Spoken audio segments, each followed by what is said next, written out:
Selamat datang di YouTube Singkat. Di video ini, kita akan membahas tentang Bapak Bom Atom. Lalu pertanyaannya adalah, siapakah Bapak Bom Atom tersebut? Ya, pasti kalian terpikir dengan sosok Albert Einstein kan? Yap, memang benar, Albert Einstein sangat berpengaruh dalam penemuan bom atom, seperti yang kita pelajari dalam pelajaran sejarah di sekolah-sekolah. Namun jika ditanya siapakah orang yang terlibat langsung dalam pembuatan bom atom tersebut, tentu bukanlah Albert Einstein. Lalu siapa? Yap, tentu saja Julius Robert Oppenheimer. Tunggu. Emang dia siapa? Oke, jadi Oppenheimer adalah sosok penting dalam terciptanya bom atom. Bahkan ia dijuluki Bapak Bom Atom karena terobsesinya dia dengan teori-teori Albert Einstein, sang penemu teori bom atom. Nah, jadi orang inilah yang berhasil dalam menciptakan bom atom pertama kali di dunia. Oke, jadi pada video ini kita akan sama-sama membahas kisah dari Julius Robert Oppenheimer yang sempat terlupakan. Sosok Julius Robert Oppenheimer tengah menuai sorotan berkat film dokumenter bertajuk Oppenheimer. Bukan hanya sosok Bapak Bom Atom, fisikawan teoritis lain yaitu Albert Einstein juga turut meramaikan film yang tayang perdana pada 19 Juli 2023 itu. Kemunculan sosok Einstein dengan rambut putih khas yang berantakan tak sekedar menjadi media penambah bumbu cerita. Namun dalam kisah nyata, dua ahli fisika teoritis tersebut memang sempat bertemu meski mereka tidak bekerja sama secara langsung dalam proyek apapun. Jadi, bagaimana hubungan mereka berdua? Lahir dari keluarga Yahudi sekuler di New York City, Amerika Serikat pada 22 April 1904, Oppenheimer berhasil lulus dengan predikat summa cum laude dari Harvard University. Selama studi sarjana di Harvard, Oppenheimer unggul dalam bahasa Latin dan Yunani, fisika, serta kimia. Dia juga menerbitkan beberapa puisi dan mempelajari filsafat timur, beberapa aliran pemikiran filosofis yang berasal dari Asia. Meski masa pendidikan tingginya dilalui dengan mudah, hanya ditempuh dalam waktu 3 tahun, masa remaja Oppenheimer tergolong sulit.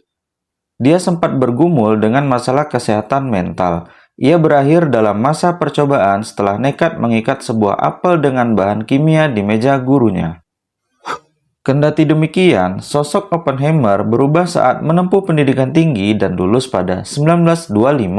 Rampung menempuh pendidikan, Oppenheimer berlayar ke Inggris untuk melakukan penelitian di Cavendish Laboratory, University of Cambridge, di bawah kepemimpinan Lord Ernest Rutherford, yang memiliki reputasi internasional tentang struktur atom. Ia berkesempatan untuk bekerja sama dengan komunitas ilmiah Inggris dalam memajukan penelitian atom.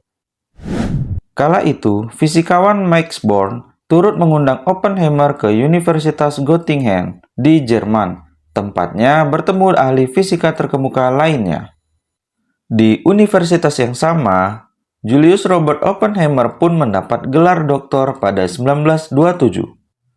Adapun setelah kunjungan singkat ke pusat sains di Leiden dan Zurich, dia kembali ke Amerika Serikat untuk mengajar fisika di Universitas California, Berkeley.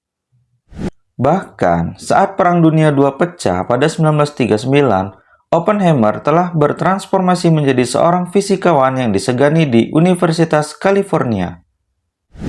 Sosok Oppenheimer, si jenius penuh teka-teki, merupakan direktur laboratorium Los Alamos, tempat proyek Manhattan mengembangkan bom atom. Kendati demikian, sejumlah sumber mengatakan bahwa kejeniusannya rusak dihantui penemuannya sendiri. Sekarang aku menjadi kematian, penghancur dunia, kata Oppenheimer dalam film dokumenter NBC News pada 1965. Di sisi lain, Albert Einstein disebut lebih nyaman berada di depan papan tulis daripada ruang rapat yang dipenuhi petinggi militer. Oleh karena itu, Einstein tidak pernah terlibat langsung dengan proyek Manhattan, seperti menurut laman IFL Science. Pada 1938, tim ilmuwan di Jerman berhasil membelah atom uranium dan mengungkap proses nuklir baru, yaitu fisi, yang mampu menciptakan energi dalam jumlah yang luar biasa. Mewaspadai perkembangan ini, Einstein kemudian menandatangani surat yang ditulis fisikawan Leo Szilard pada 1939. Surat tersebut telah memperingatkan bagaimana Jerman Nazi memiliki potensi untuk mengembangkan bom jenis baru yang sangat kuat. Surat kepada Presiden ke-32 Amerika Serikat Franklin D. Roosevelt itu turut menyarankan agar negara Paman Sam memulai program nuklirnya sendiri. Tak lama, tepatnya pada 1942, Amerika Serikat pun akhirnya meluncurkan proyek Manhattan. Mengingat hubungan ini, The New York Times kemudian melabeli surat Einstein pada 1939 sebagai kekuatan yang meluncurkan bom atom dan memicu zaman atom. Menilik sejarah, Jerman tidak sempat mengembangkan senjata nuklir yang layak. Meski ilmuwan berhasil menemukan fisi, sebaliknya, Amerika Serikat berhasil mengupayakan pembuatan bom dengan tujuan menghancurkan. Setelah mendengar berita bom atom yang dijatuhkan di Hiroshima, Einstein pun disebut berkomentar, "Celakalah aku." Usai perang, Einstein mengaku menyesal menandatangani surat terkenal itu dengan mengatakan, "Seandainya saya tahu bahwa Jerman tidak akan berhasil mengembangkan bom atom, saya tidak akan melakukan apa-apa." Di tahun-tahun terakhirnya, Einstein terus mengecam keras senjata nuklir. Hanya beberapa bulan sebelum kematian pada 1955, dia dipanggil filsuf Inggris Bertrand Russell untuk menandatangani Manifesto Russell-Einstein yang dituturkan di London pada 9 Juli 1955, telah memperingatkan tentang ancaman eksistensi yang ditimbulkan oleh senjata pemusnah massal. Maju pada 1966, 11 tahun setelah kematian Einstein, Oppenheimer menyampaikan pidato berjudul On Albert Einstein di gedung UNESCO, Paris, Prancis. Tahun berikutnya, pada 1967, kata-kata tersebut diterbitkan di The New York Review. Dalam pidatonya, dia menjelaskan bahwa dirinya mengenal Einstein selama 2 atau 3 dekade, serta menjadi teman dalam dekade terakhir hidupnya. Einstein sering disalahkan atau dipuji atau dikreditkan dengan bom yang menyedihkan ini. Menurut saya, itu tidak benar, kata Oppenheimer. Dia memang menulis surat kepada Roosevelt tentang energi atom. Saya pikir ini sebagian penderitaannya atas kejahatan Nazi, sebagian karena tidak ingin menyakiti siapapun dengan cara apapun. Tetapi saya harus melaporkan bahwa surat itu memiliki pengaruh yang sangat kecil, dan Einstein sendiri sebenarnya tidak bertanggung jawab atas semua yang datang kemudian. Saya percaya dia sangat memahaminya sendiri, tuturnya pada November 1945. Hanya 3 bulan setelah bom dijatuhkan di Hiroshima, Oppenheimer mengundurkan diri dari laboratorium Los Alamos.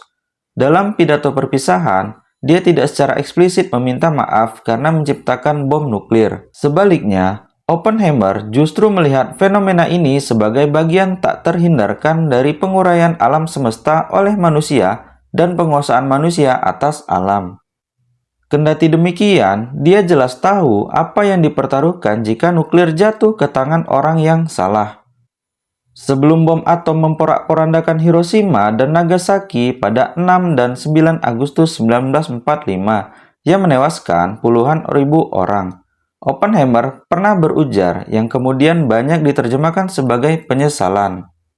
Pada 16 Juli 1945, tim Oppenheimer berhasil melakukan uji coba ledakan bom atom Alamogordo, New Mexico. Pagi itu, dari kejauhan dia melihat efek ledakan berupa awan jamur yang membumbung tinggi ke angkasa. Dalam sebuah wawancara televisi, Oppenheimer mengungkapkan kalimat yang menurut sebagian orang dipercaya sebagai bentuk penyesalannya. Kita tahu dunia tak akan pernah sama setelah ditemukannya bom atom. Beberapa orang tertawa, beberapa orang menangis, dan sebagian besarnya hanya diam, ujar Oppenheimer. Nah, bagaimana pendapatmu tentang sosok dari Oppenheimer tadi? Silakan tuliskan pendapatmu di kolom komentar.